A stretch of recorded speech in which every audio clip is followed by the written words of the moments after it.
Halo, halo. Batal tidak bersuara kepadanya. Kedengaran nggak?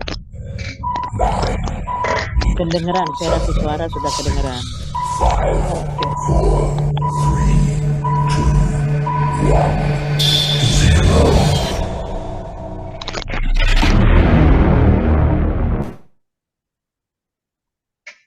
Shalom, selamat malam, selamat waktu datang pada ibadah malam hari ini, ibadah dari Persekutuan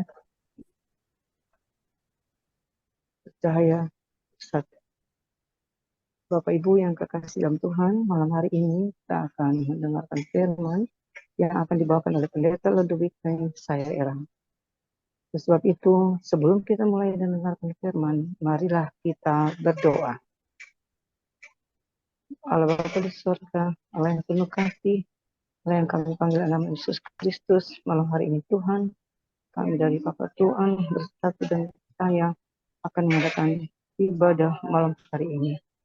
Kami menyerahkan pelayan firman Bapak Ludwig dan saya yang akan beritakan firman-Mu, berikan hikmat kejaksaan Tuhan, dan dia akan memberitakan firman-Mu Bapak. Kami semua yang akan mengikuti ibadah malam hari ini, Tuhan berikan kami sukacita dan penuh dengan hati mendengarkan firman-Nya.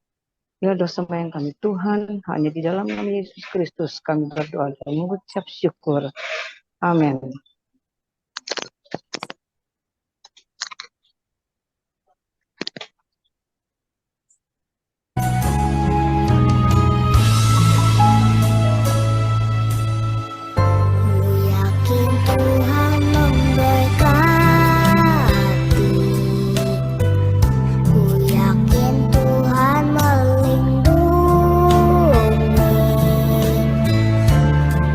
Burung di udara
Selanjutnya kami berikan kepada Pendeta Ludwig sekarang untuk memberitakan firman. Pada Bapak Pendeta, kami persilakan.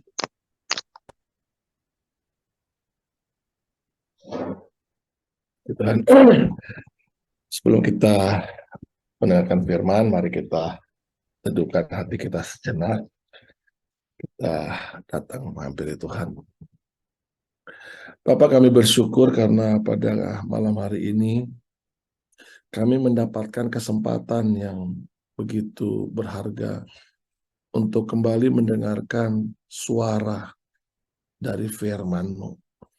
Kami percaya walaupun hari ini kami dipertemukan melalui jaringan online, tetapi kami percaya kuasa-Mu tak dapat dibatasi oleh jarak, oleh waktu. Kehadiran-Mu tidak dapat dibatasi oleh jarak dan waktu. Engkau yang hadir, Engkau yang ada di tempat hamba menyampaikan firman-Mu. Engkau juga yang ada di setiap ruangan, di tempat di mana semua umat ketebusan-Mu mendengarkan firman-Mu. Sekarang ya Tuhan, kami mau dengar firman-Mu. Biar kiranya hadirat Tuhan, urapan kuasa Roh Kudus menguasai setiap kami, mencengkeram kami, sehingga benar-benar ada hati yang siap bagaikan tanah yang gembur yang akan menerima kebenaran firman-Mu, dan kami akan melihat sesuatu yang ilahi akan bekerja dalam hidup kami. Siap kami Tuhan mendengarkan firman-Mu dengan penuh ucapan syukur dalam nama Tuhan Yesus Kristus. Haleluya. Amin. Puji Tuhan. Shalom semua, selamat malam. Selamat malam, Pastor. Suara saya kedengaran ya?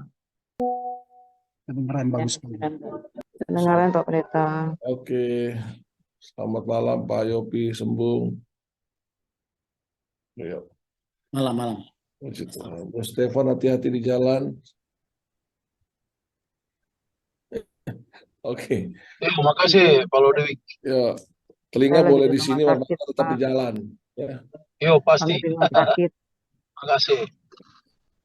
Oke, kita sama-sama ingin melihat sebuah kebenaran firman Tuhan. Saya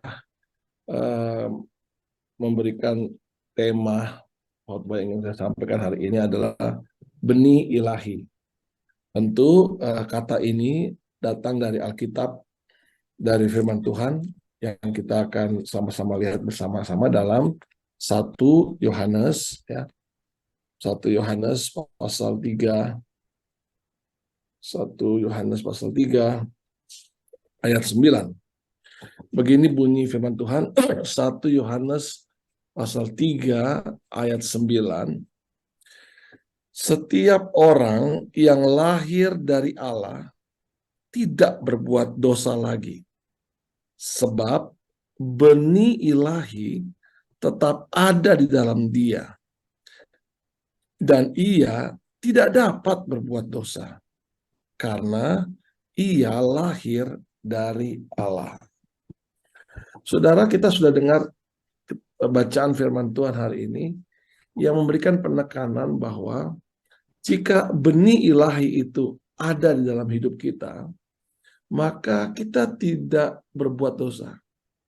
Bahkan dengan jelas dikatakan keinginan untuk berbuat dosa pun tidak.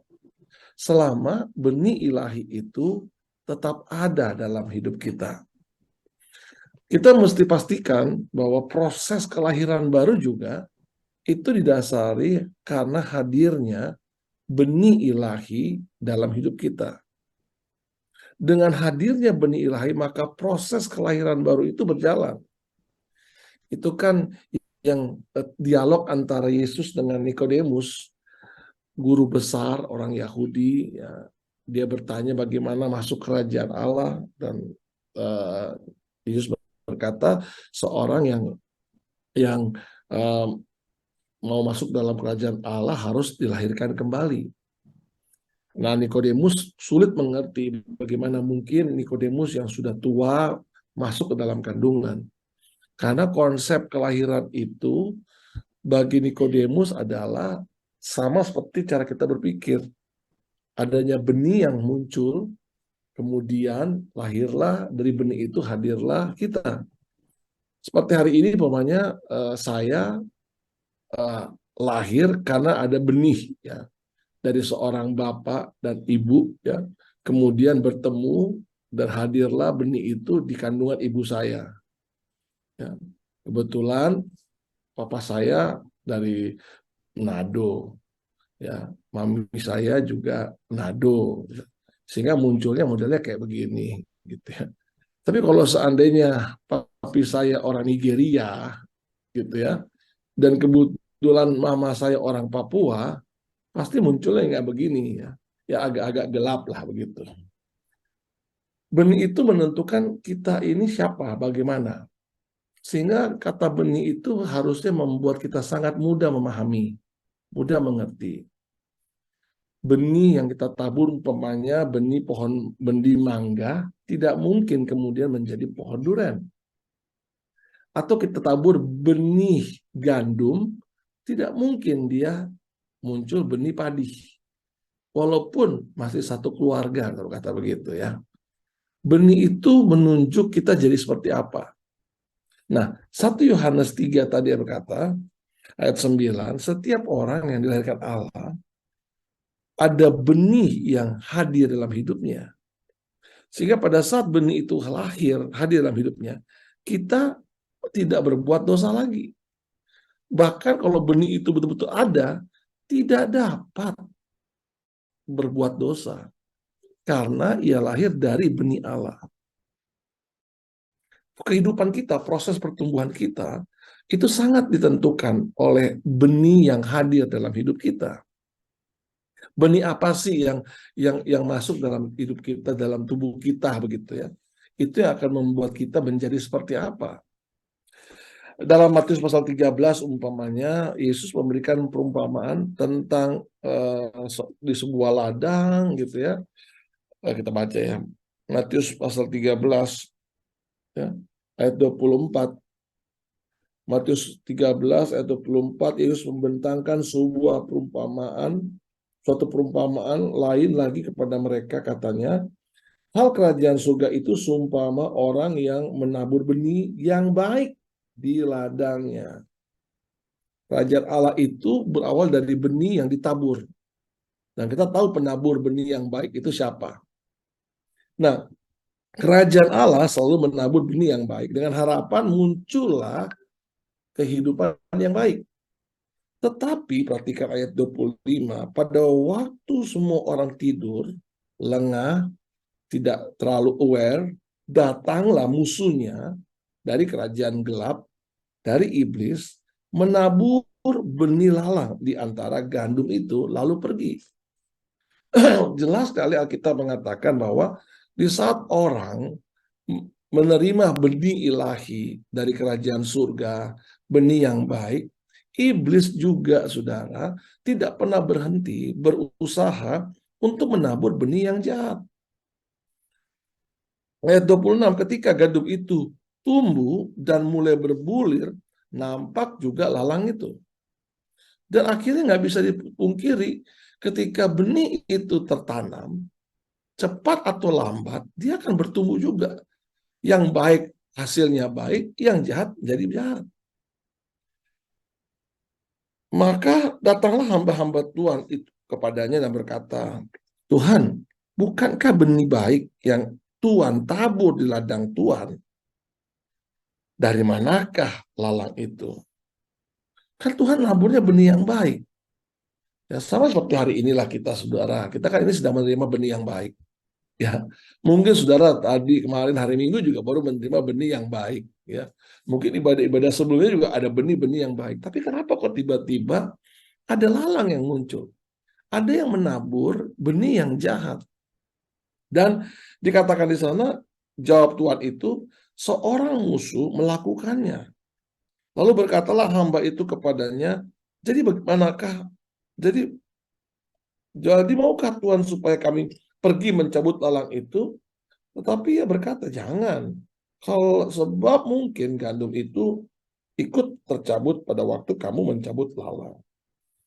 Dan jelas sekali saudara, yang benih yang jahat itu mesti artinya begini, dia tumbuh dan kemudian yang hanya bisa mencabut sebenarnya Tuhan.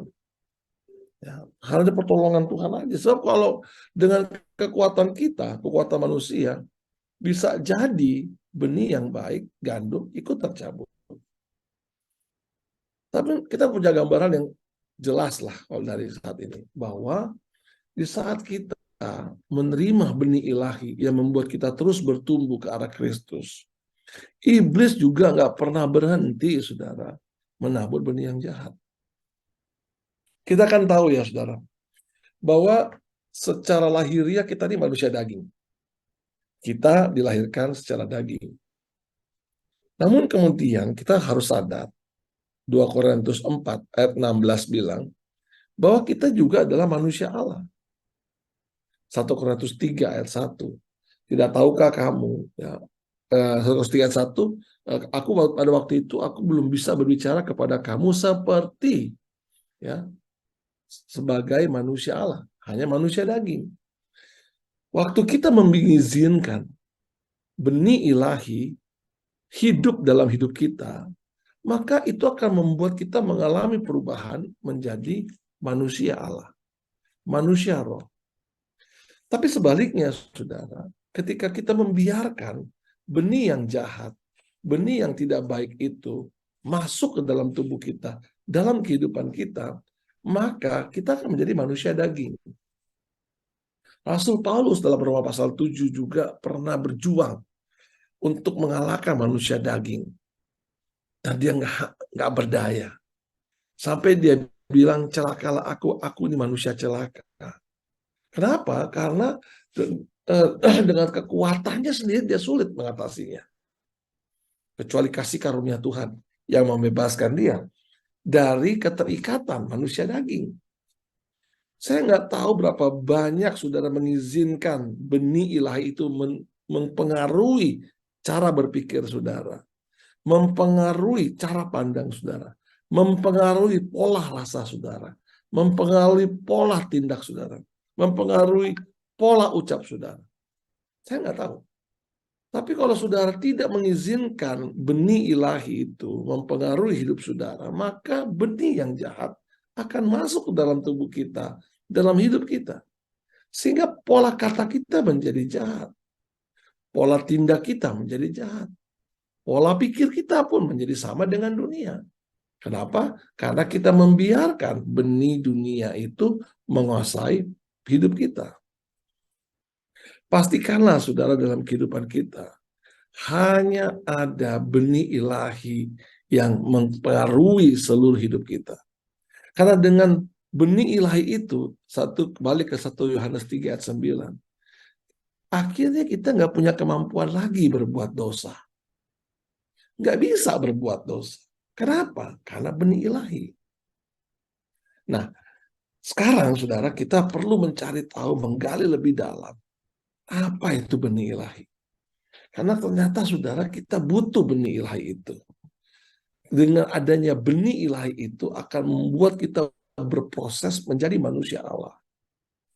Nah, Alkitab memberikan beberapa catatan tentang benih ilahi itu.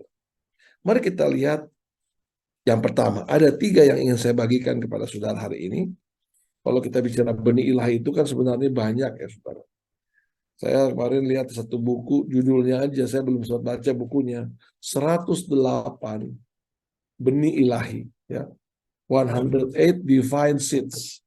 108 benih ilahi. Saya pikir kita nggak akan belajar 108 benih ilahi itulah. Tapi mari saya ingin mengajak saudara melihat ada 3 hal yang disebut dengan benih ilahi. Yang pertama, kita lihat dalam 2 Petrus 1 ayat 1, 2 Petrus 1 ayat 1. Firman Tuhan berbunyi begini.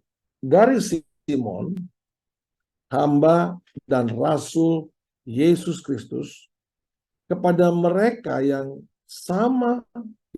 bersama-sama dengan kami memperoleh iman oleh karena keadilan Allah dan juru selamat kita Yesus Kristus, yang bersama-sama memperoleh iman. Kalau saya baca dalam terjemahan Alkitab bahasa Inggris, ditulis begini, ya, the letter from Simon Peter, a slave and apostle of Jesus Christ, I'm writing to you who share the same precious faith we have. Jadi Petrus bilang, yang telah menerima iman yang sangat berharga itu. Ya. Itu yang membuat mereka menerima iman. Jadi ada benih yang ilahi yang diterima oleh Petrus, yaitu benih iman. Dan benih iman ini loh yang membuat cara berpikir Petrus berubah. Benih iman ini loh yang membuat cara tindakan Petrus berubah. Benih iman. Dan itu yang membuat seseorang terlihat sangat berbeda ketika benih iman itu betul-betul menguasai hidupnya. Kalau kita bicara soal definisi iman, gitu ya. Definisi iman ya paling sederhana kan kita bisa lihat dalam Ibrani 11 ayat 1. Secara sederhana dikatakan iman itu adalah dasar dari segala sesuatu yang kita harapkan. Dan bukti dari segala sesuatu yang kita tidak lihat. Kita belum lihat, tapi kita percaya ada. Sama halnya ketika benih jatuh di tanah. Tidak terlihat, tapi kita percaya ada. Kita nggak tahu gimana model pohonnya nanti. Apakah nanti jadi tinggi, atau jadi pendek, atau buahnya lebat. Tapi dengan adanya benih itu kita percaya pasti akan tumbuh pohon itu. Kita belajar, saudara. Hari ini yang pertama, iman adalah benih ilahi. Itu yang pertama. Jadi kalau kita bicara benih ilahi, yang pertama apa? Iman.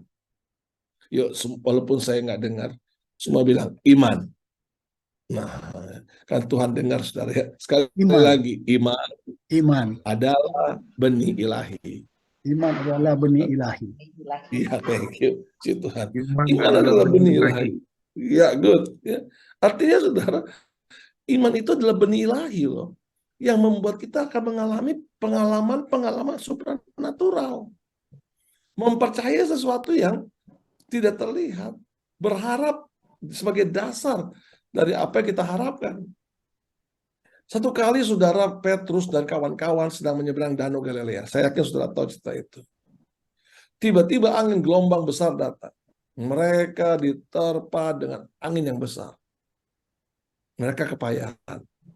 Yesus sedang berdoa di atas bukit.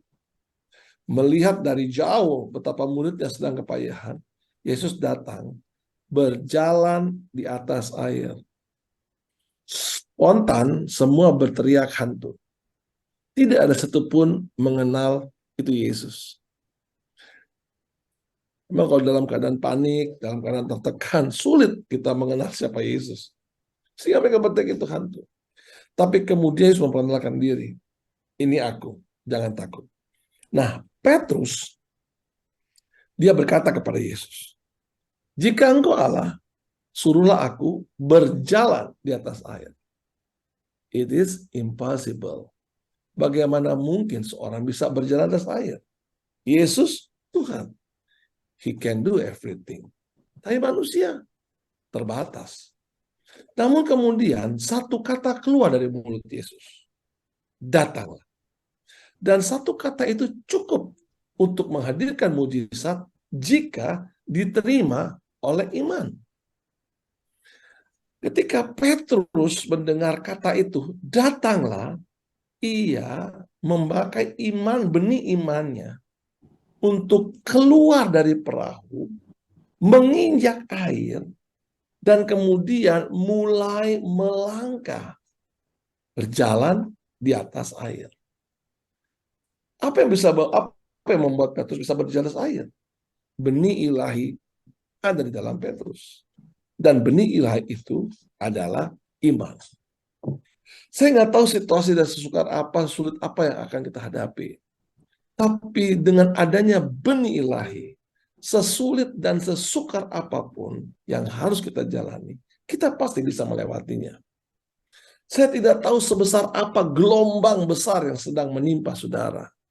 Selama ada benih ilahi, tidak ada orang Kristen yang akan bersungut-sungut.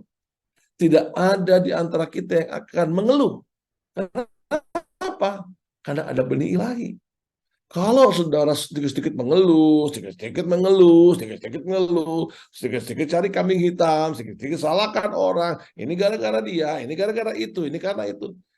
Jangan-jangan saudara nggak ada benih ilahi. Jangan-jangan saudara udah nggak ada iman.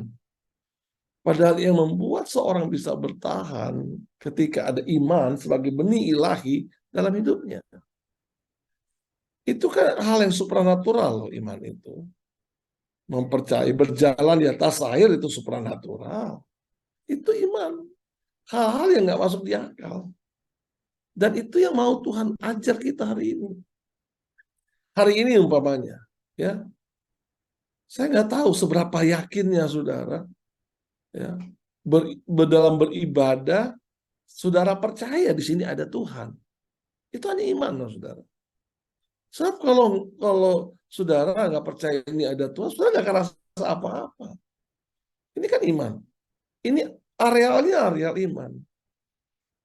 Sekalipun saudara hanya bertemu dalam Zoom meeting, dengar firman melalui Zoom meeting, tapi kita percaya, hanya orang yang beriman yang percaya, ini firman buat aku.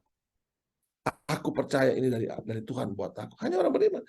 Kita nggak melihat Tuhan di sini. Ya. Kita sedang melatih diri, mengaktifkan benih ilahi yang ada dalam hidup kita. Tuhan sudah taruh itu. Kita bisa percaya Tuhan itu kan benih ilahi. Tuhan nggak kelihatan. Tapi kita percaya Tuhan ada. Tuhan menyiapkan surga bagi saudara dan saya. Belum ada kan di sini yang naik turun surga kan? Ya kan? Tapi kita percaya Tuhan ada. Surga ada. Itu iman. Itu benih ilahi. Benih itu harus hidup. Benih itu harus bertumbuh. Pada setiap dimensi, setiap musim hidup saudara. Kalau saudara mengaktifkan iman, sebagai benih ilahi, dia akan bertumbuh dan terus berbuah dan menghasilkan buah yang lebat. Maka ini benih ilahi yang pertama, yaitu iman. Yang kedua, selain iman, Matius 13, Yesus juga memberikan petunjuk sebenarnya tentang benih, dan yang Yesus ingin tekankan di Mazmur Matius pasal 13 ini ayat 1 sampai ayat 23 ya. Ini kan tentang kalau saya cerita utuhnya ya, Matius 13 ayat 1 sampai 23. Ini kan Yesus memberikan perumpamaan tentang kerajaan Allah yang dengan penabur gitu ya. Datanglah seorang ya dengan penabur ya ingin menabur benih ya. Dan sebagian benih itu dikatakan jatuh di pinggir jalan. Sebagian benih jatuh di tanah bebatuan, sebagian benih jatuh di tanah semak berduri, dan sebagian benih jatuh di tanah yang subur. Kalau saudara perhatikan, apa sih maksud Yesus itu? Artinya waktu ada benih yang jatuh di tanah di pinggir jalan, maka benih itu belum sempat bertumbuh, karena datanglah burung memakannya sampai habis. Ya. Ada benih yang jatuh di tanah batuan, bertumbuh sedikit tapi nggak berakar, sehingga begitu ada panas, ada perubahan cuaca, ada perubahan keadaan, perubahan kondisi, langsung hilang. Dan yang ketiga, benih yang jatuh di semak berduri, dia bertumbuh, dia berakar, dia bertumbuh, tapi karena begitu banyak tekanan, intimidasi, karena hal-hal yang sukar dan sulit, akhirnya dia mati juga. Namun ada benih yang jatuh di tanah yang subur. Ketika dia di tanah subur, dia berakar, dia bertumbuh. Dan Alkitab menjelaskan, dia menghasilkan buah 30 kali, ada yang 60 kali, dan ada yang 100 kali lipat. Ini sebuah gambaran yang indah sebenarnya, yang Tuhan ajarkan. Karena saat ini, Yesus sedang memberitahukan tentang benih ilahi yang harus ada dalam hidup kita. Apa itu? Pengajaran. Pengajaran adalah benih ilahi. Saudara tuh harus suka dengan pengajaran. Karena dengan pengajaran yang saudara terima, saudara sedang menerima benih ilahi. Dan pengajaran itu saudara harus diterima, dicatuh di tanah yang subur. Harus dihidupi pengajaran itu. Apa yang saudara dengar dalam khotbah, dalam apapun, itu harus dihidupi. Dan jangan biarkan dia tidak ada dalam hidup saudara. Pengajaran adalah benih ilahi. Yuk, kalau kita sama-sama bilang yuk, pengajaran adalah benih ilahi. Yuk, 1, 2, 3. Pengajaran adalah benih ilahi. Tuhan, thank you. Pengajaran adalah benih ilahi. Saya nggak tahu berapa banyak saudara dengar khotbah, tapi seharusnya khotbah itu kan di dalamnya ada pengajaran. Dan gereja yang memberikan pengajaran akan membuat jemaatnya bertumbuh. Akan membuat jemaatnya bertumbuh. Ya. Carilah gereja saudara yang ada pengajaran. Ya. Bukan hanya gereja yang menyajikan enak didengar gitu loh. Ya. Ya, gereja yang menyajikan soal kelimpahan, berkat, sukses, tapi harus ada pengajaran. Karena pengajaran itu yang membuat hidupmu berbeda. Seperti benih yang akan mengubah saudara semakin hari, lambat laun menjadi manusia Allah. Manusia roh. Bahasa Yunaninya pneumakipos. Itu perubahan itu kan terjadi. Kenapa terjadi? Karena ada pengajaran. Saudara tidak akan pernah membalas kejahatan dengan kejahatan. Karena apa? Saudara sedang menghidupi pengajaran, kan? Saudara tidak mudah marah sama orang. Tidak mudah benci orang. Kenapa? Karena pengajaran sudah terima. Kalau kamu dipukul tempel yang pipi kiri, kasih pipi kananmu. Itu kan pengajaran. Dan kalau itu dianggap sebagai benih, itu akan menghidupi hidup saudara. Sehingga saudara akan mudah sekali mengampuni orang. Ini kan pengajaran ya saudara. Supaya terus Yesus kan bertanya kepada Yesus berapa banyak kita harus mengampuni orang. 1 kali, 2 kali, 3 kali, atau 7 kali. Standar orang Yahudi kan, mengampuni 7 kali aja. Tapi kemudian Yesus berkata, enggak 7 kali. 70 kali 7. Artinya terus menerus, nggak boleh berhenti. Itu pengajaran. Sekarang pengajaran itu hidup nggak sih dalam hidup saudara? Kalau dia hidup dalam hidup saudara, berarti pengajaran itu sudah jadi benih dalam hidup saudara. Ada sebuah yang menghidupi. Ada sebuah kehidupan dalam hidup saudara. Sehingga saudara disakiti, mengampuni. Disakiti, mengampuni. Dilukai, mengampuni. Ditipu, mengampuni. Disakiti, mengampuni. Sampai pada satu titik, saudara udah nggak bisa lagi benci orang. Udah nggak bisa lagi marah sama orang. Maka kembali ke 1 Yohanes 3 ayat 9. Ya, kalau ada benih ilahi, kita udah nggak bisa berbuat dosa. Ya, pengajaran itu, saudara. Saudara, ketika kita dapat umpamanya ya, saudara, memberi, itu kan orang yang suka memberi karena ada benih ilahi. Ya, kalau dia nggak suka memberi, ya sama halnya orang kalau nggak bisa mengampuni, nggak bisa bilang dia ada benih ilahi. Ya, memberi itu kan pengajaran. Allah kan bilang loh, terlebih berkat memberi daripada menerima. Problemnya sekarang, saudara. Apa iya saudara telah menghidupi pengajaran itu? Kalau saudara menghidupi pengajaran itu, artinya ada benih ilahi yang dalam hidup saudara. Ya. Persepuluhan. Sekarang terjadi perdebatan, boleh, nggak boleh, boleh, nggak boleh, boleh, nggak boleh. Kalau orang punya benih ilahi, saudara, ada benih ilahi ini dalam hidupnya, dia udah nggak pedulikan itu boleh atau nggak boleh. Ketaatan dan kesetiaan. Rasa takut akan Tuhan dan rasa mengasihi Tuhan akan membuat seseorang mengembalikan milik Tuhan. Karena itu benih ilahi, saudara. Pengajaran itu benih ilahi. Banyak orang berusaha untuk menghancurkan pengajaran tersebut. Itu kan gambaran yang tadi dikata dalam Matius 13. Jadi ada burung yang ingin mengambil benih. Ya, ada tekanan yang ingin mengambil benih. Kita terus bertahan. Tetap bertahan. Hidupi benih ilahi itu. Karena kita nggak akan pernah akan dikecewakan oleh Tuhan selama ada benih ilahi. Firman Allah bilang 30 kali lipat, 60 kali lipat, bahkan 100 kali lipat. Bersekutu itu benih ilahi. Orang yang punya benih ilahi, dia akan senang sekali bersekutu. Ya. Hari ini ya mungkin persekutuan kita hanya melalui Zoom meeting, tapi semangat kita itu nggak boleh hilang. Benih ilahi itu harus tetap ada. Dan tanda orang yang punya benih ilahi, dia suka sekali pengajaran.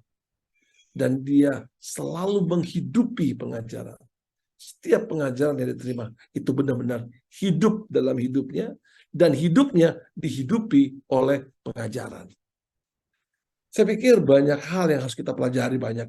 Ya, karena belajar Alkitab itu nggak akan pernah habis. Seperti menggali tambang, tapi nggak pernah habis. Ya, digali dapat lagi, digali dapat lagi, dan itu akan membuat saudara mengalami perubahan. Semakin hari semakin sama seperti Yesus.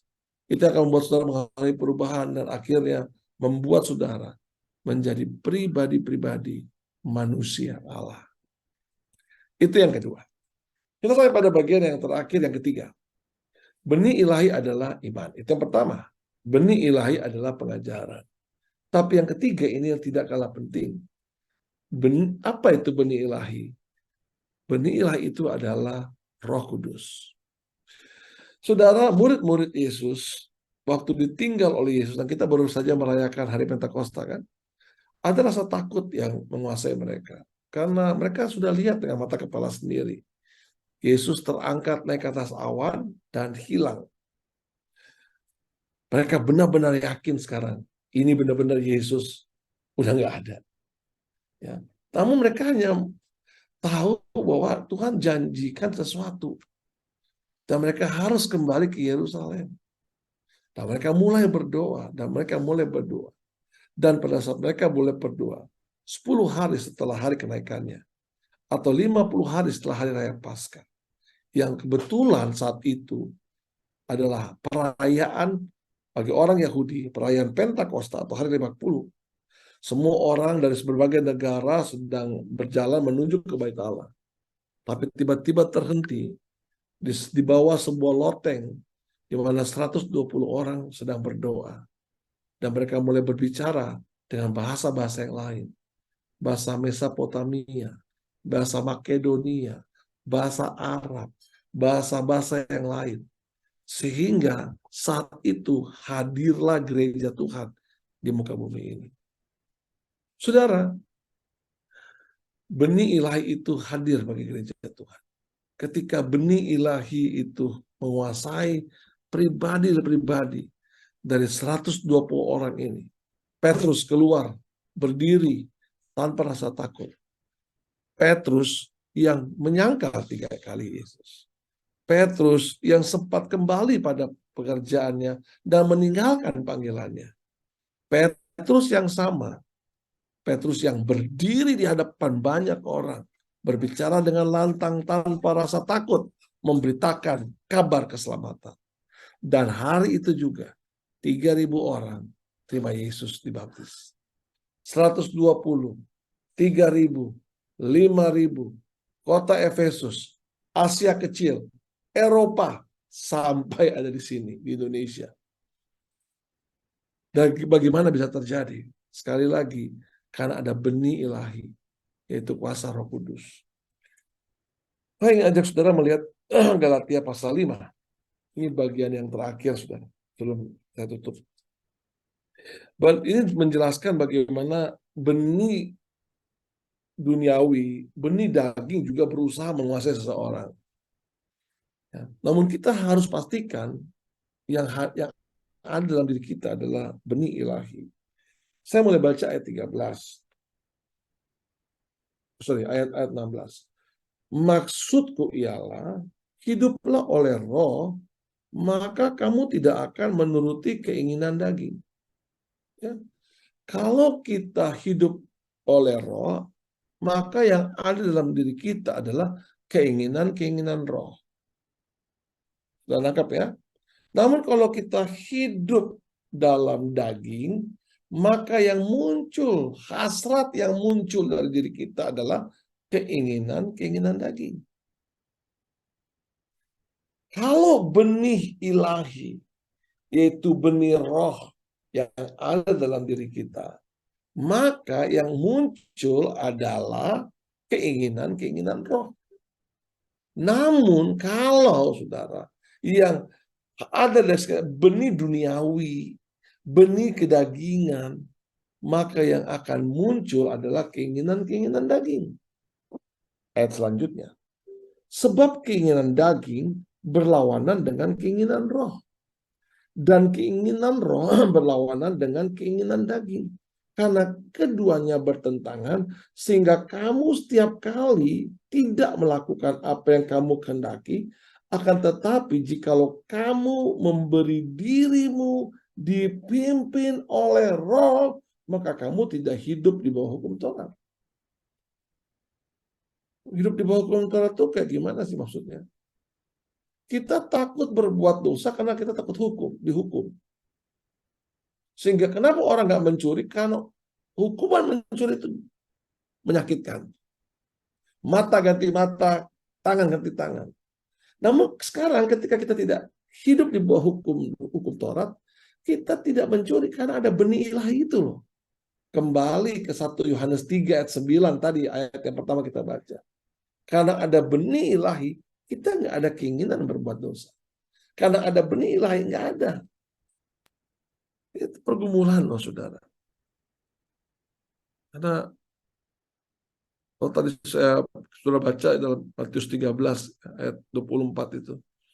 Ketika Tuhan menabur benih yang baik, iblis menabur benih yang jahat. Kita nggak pura-pura tidak tahu atau kita beragak menutup mata bahwa tidak menjamin juga orang yang taruh kata lah dia, maaf mungkin saya bicara nggak enak didengar, deta mungkin. Tapi kalau dia biarkan kedagingan benih duniawi masuk, ya daging juga saudara keinginannya. Ya. Kalau dia biarkan yang duniawi itu masuk di gereja, ya walaupun dia maaf saudara pendeta, penatua, evangelis, keinginannya daging juga. Udah nggak? Dan lambat laun benih ilahi itu hilang. Yang ada adalah benih duniawi. Ayat 18. Perbuatan daging telah nyata, yaitu percabulan, kecemaran, hawa nafsu, penyembahan berhala, sihir, perseteruan, perselisihan, iri hati, roh pemecah, kedengkian, kemabukan, pesta pora, dan sebagainya. Terhadap semua itu kuperingatkan kepada kamu seperti yang telah kubuat dahulu, bahwa barang siapa melakukan hal yang demikian, ia tidak akan mendapat bagian dalam kerajaan Allah. Nah, itu kan berarti saudara membiarkan benih duniawi masuk dalam tubuh saudara.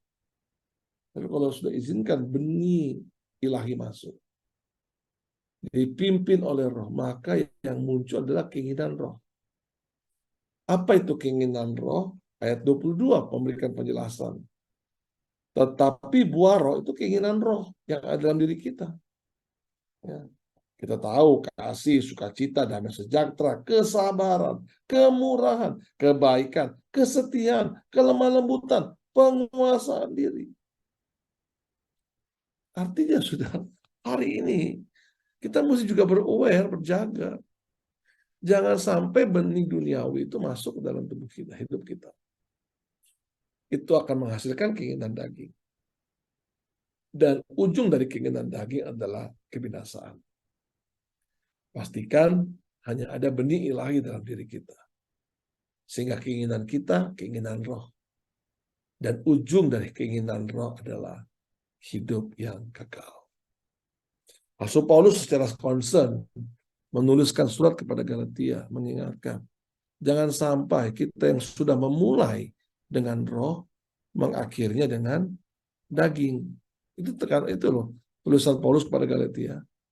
Karena faktanya, saudara, banyak orang memulai dengan roh bersama dengan Tuhan, tapi mengakhirnya dengan daging. Hari ini kita diingatkan kembali bahwa betapa pentingnya dalam hidup kita tetap ada benih ilahi. Dan benih ilahi yang hidup dalam hidup kita, itu yang akan membuat setiap kita bertahan. Itu akan membuat setiap kita bisa tetap berjalan bersama dengan Tuhan, yang akan mengalami perubahan yang secara berangsur-angsur, ya, menjadikan kita manusia Allah, manusia ilahi. Hidup boleh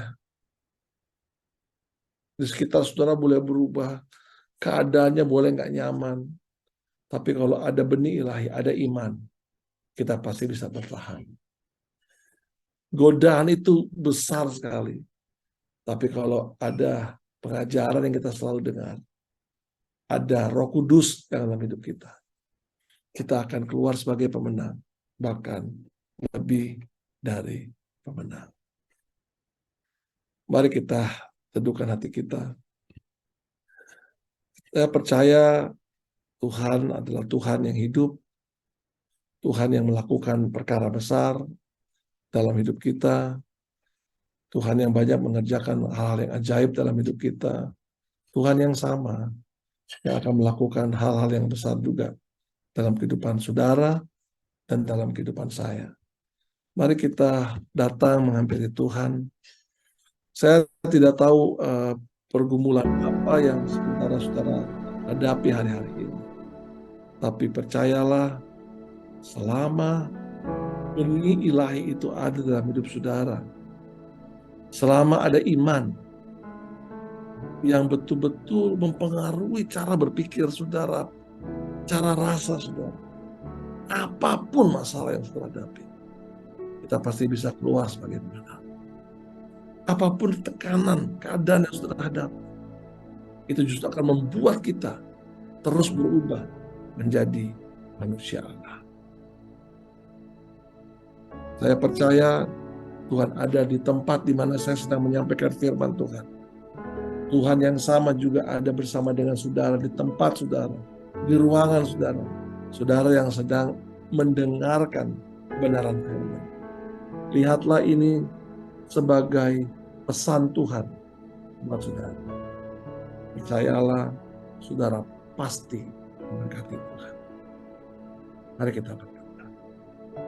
Tuhan, kami sungguh dan sangat bersyukur firman-Mu adalah kekuatan bagi kami. Firman-Mu adalah segala-galanya bagi kami. Kami percaya Tuhan, oleh Engkau kami ada di sini.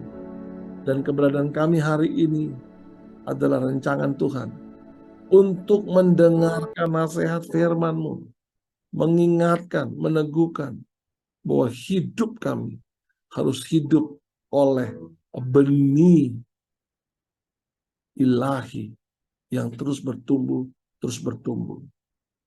Tuhan Bapa berdoa buat kami semua yang ada di sini, pribadi lepas pribadi, semua yang sedang mengikuti ibadah ini, Tuhan berkati. Kami berdoa Tuhan buat persekutuan bercahaya bersatu. Berkati Tuhan persekutuan ini. Biar benar menjadi persekutuan yang mencahayakan kemuliaan Allah. Menjadi persekutuan yang bisa membuat kami bergandengan tangan untuk menghadirkan Kristus dalam hidup kami. Mau berdoa buat mereka yang datang dengan keluhan, datang dengan doa, datang dengan harapan. Bapak berdoa dalam nama Yesus. Kuasa Tuhan bekerja sekarang. Dalam nama Yesus, kuasa pemulihan bekerja dalam hidup mereka sekarang. Yang lemah jadi kuat. Yang sakit jadi sembuh dalam nama Yesus. Yang dalam kekecewaan, putus asa, dihiburkan, diberikan kemenangan dalam nama Yesus. Yang sedang menghadapi jalan buntu, diberikan jalan keluar yang baru dalam nama Yesus. Bagi Tuhan, tidak ada yang mustahil. Bekerja dan berkaryalah ya Tuhan bagi kami. Jadikanlah kami alat kemuliaan untuk hormat, pujian, kebesaran nama-Mu. Kami percaya bersama dengan Tuhan, kami akan terus-menerus melihat keajaiban Tuhan. Ini doa dan syukur kami. Kami percaya setiap kami diberkati Tuhan. Tidak ada yang tidak diberkati Tuhan. Satu persatu kami diberkati Tuhan. Kami akhiri seluruh rangkaian persekutuan doa kami saat ini. Kami bersyukur buat pujian, buat firman-Mu. Dan kami akhiri dalam satu nama yang ajaib. Dalam nama Tuhan Yesus Kristus. Saudara yang dikasih Tuhan, terimalah berkat, anugerah, rahmat dari Allah Bapa. Kasih sayang, pertolongan, kekuatan dari Yesus Kristus, Putra Allah yang hidup. Persekutuan, penghiburan, sukacita dari kuat kuasa Roh Kudus. Menuntun, memimpin, menyertai kita semua. Mulai saat ini sampai selama-lamanya. Kami percaya bagi Tuhan tidak ada yang mustahil. Engkau Jehovah Jireh yang mengadakan dari tidak ada menjadi ada. Kami percaya Engkau Jehovah Rapha, Allah penyembuh yang menyembuhkan semua sakit penyakit kami. Bahkan sakit penyakit dari saudara-saudara kami, Engkau sanggup sembuhkan dalam nama Yesus. Bagi Tuhan tidak ada yang mustahil. Kami berdoa untuk Ibu Debbie Watoliu, Tuhan sembuhkan dalam nama Yesus. Bagi Tuhan tidak ada yang mustahil. Kami akhiri semuanya dengan penuh ibadah ini dengan penuh ucapan syukur dalam satu nama yang ajaib, dalam nama Tuhan Yesus Kristus. Haleluya. Amin. Amin. Amin. Selamat malam, Tuhan berkati. Amin. Terima kasih Pak Pendeta. Selanjutnya sebelum kita tutup, kita akan masuk dalam persembahan yang akan dibawakan oleh Ibu Leoni Lolong. Pada Ibu Leoni kami persilakan. Terima kasih. Mari kita satu dalam doa sebelum kita memberikan persembahan. Bapa kami yang di sorga, Bapa yang kami kenal di dalam nama Tuhan kami Yesus Kristus. Bapa, terima kasih untuk firman-Mu, dan kami yakin dan percaya benih-benih ilahi ada selalu di dalam hati kami. Terima kasih Tuhan Yesus, terima kasih. Dan Tuhan, saat ini kami akan memberikan sebagian daripada berkat yang Engkau berikan kepada kami. Dan Tuhan, kami mohon biarlah Engkau memberkati akan persembahan kami ini Tuhan, agar berguna bagi pelayanan kasih untuk Peketuan Bercahaya Bersatu. Terima kasih Tuhan Yesus, kami siap untuk memberi. Dalam nama Tuhan Yesus, haleluya, amin.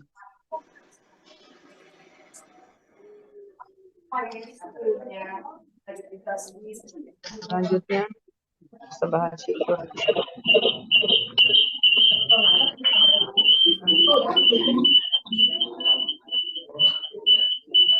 Ibu Ana tolong pimpin di dalam puji-pujian.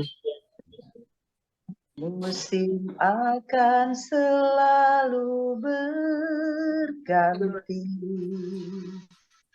kasih Tuhan tetap abadi, tak akan berubah sampai selamanya. Ku tetap percaya, ku yakin Tuhan memberkati, ku yakin Tuhan melindungi.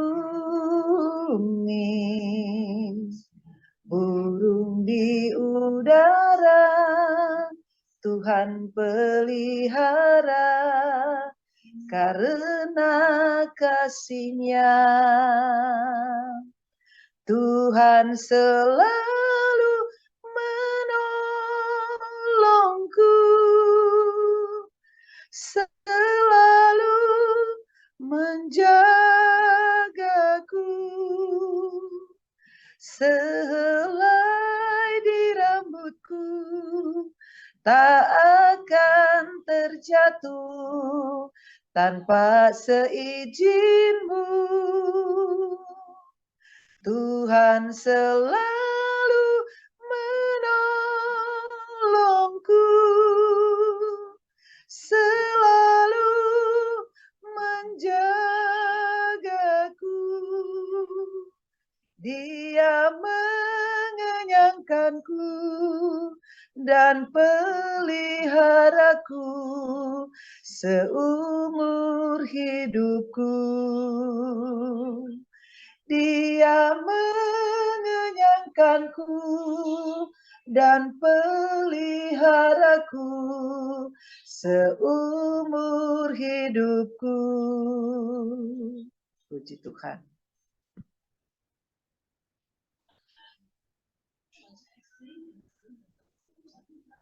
Terima kasih.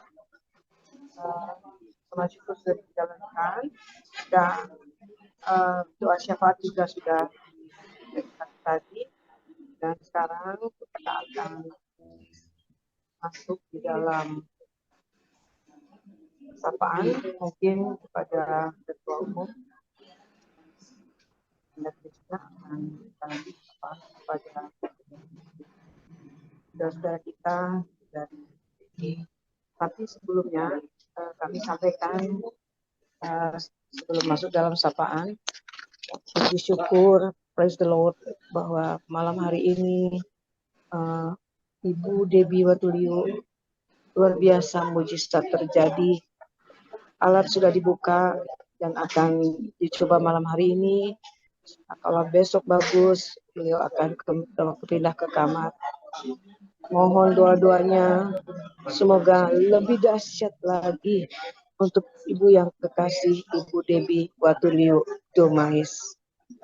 Selanjutnya kami serahkan kepada Ibu Ketua Umum, Ibu Syandet Tanta Krisna.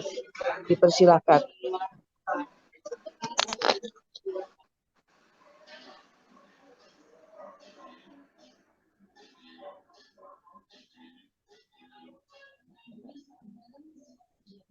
Mungkin kalau Bu Ketua Umum masih berhalangan, mungkin Pak Ketua Harian. Oh ya. Oh iya, ada, cuman mic-nya belum dibuka. Ada Ibu. Oke. Dipersilakan Ibu Ketua. Terima kasih kepada pendeta. Kalau dia masih ada, Lodi masih ada. Ada. Masih ada. Terima kasih ya, Lord. Pendeta, Pak Pendeta, terima kasih. Saya rambut so putih, mesti panggil Pak Pendeta sekarang. Makasih banyak ya, firman-Nya luar biasa. Memang Lodi kok, Pak, firman selalu luar biasa, Pak Pendeta ya. Waduh, kita diajari harus punya benih. Kadang-kadang benih itu suka hilang dan datang lagi, bagaimana ya? Memang benih itu harus dirawat ya. Haleluya. Terima kasih banyak ya untuk firman-Nya luar biasa, benar-benar aku diberkati loh. Thank you, Ran. Terima kasih. Marlin. Jangan bosan-bosannya lain kali ya. Masuk lagi. Siap. Biar seberapa 2-3 orang berkumpul Tuhan hadirkan. Amin. Pendeta. Pengajaran yang cukup bermanfaat. Di sini ada Ibu Marlin Rorong, kayaknya bersaudara dengan Pak Lodi ya. Mana Bu Marlin Rorong? Saudara. Hah? Halo Pak Lodi Rorong, Pak Rodi Saerang. Sorry nggak open kamera ya. Buka dong. Reni ya. Buka dong. Ini istrinya Reni Rorong. Nggak open juga Lodi udah tahu kok. Oh, udah tahu. Open dong. Open dong, kita belum Gimana tahu. kita belum tahu bagaimana sih? Buka dong Ren. Marlin.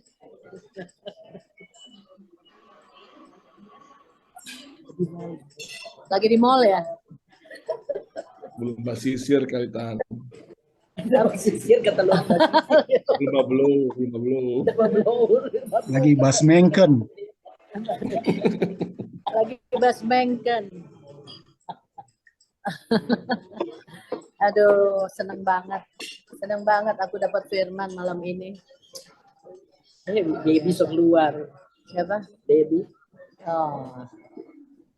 Ini dia Ada yang lain. Marlin. Marlin mana Marlin? Kok nggak kelihatan? Marlin. Kok kita nggak kelihatan ya? Bunda nggak kelihatan. Oh, Geser. oh udah.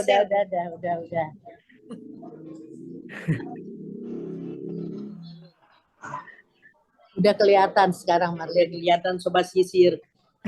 Reni belum bisa ikut karena masih ada meeting. Oh gitu. Salam. Oh ini bersaudara dang. Kita satu dalam doa.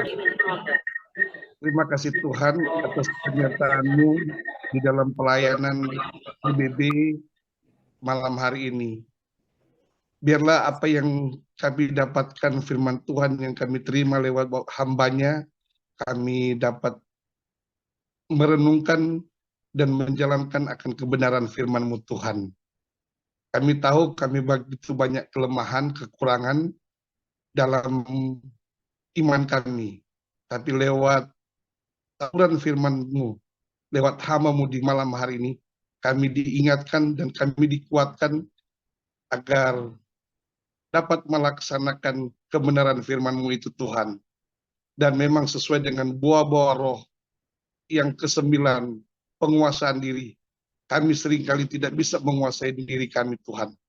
Terima kasih Tuhan, biarlah pelayanan PBB ini tetap menjadi berkat bagi banyak orang, tetap menjadi berkat bagi kami semua yang ada di persekutuan ini.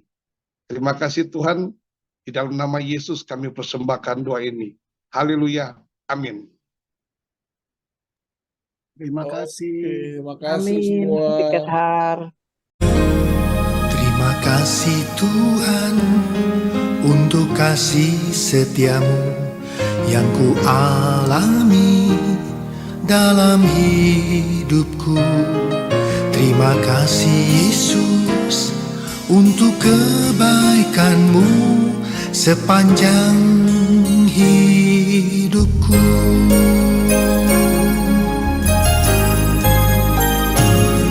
Terima kasih Tuhan untuk kasih setiamu yang ku alami dalam hidupku. Terima kasih Yesus untuk kebaikanmu sepanjang hidupku. Terima kasih Yesusku buat anugerah yang Kau beri. Sebab hari ini Tuhan adakan syukur bagimu. Terima kasih Yesusku buat anugerah yang Kau beri. Sebab hari ini Tuhan adakan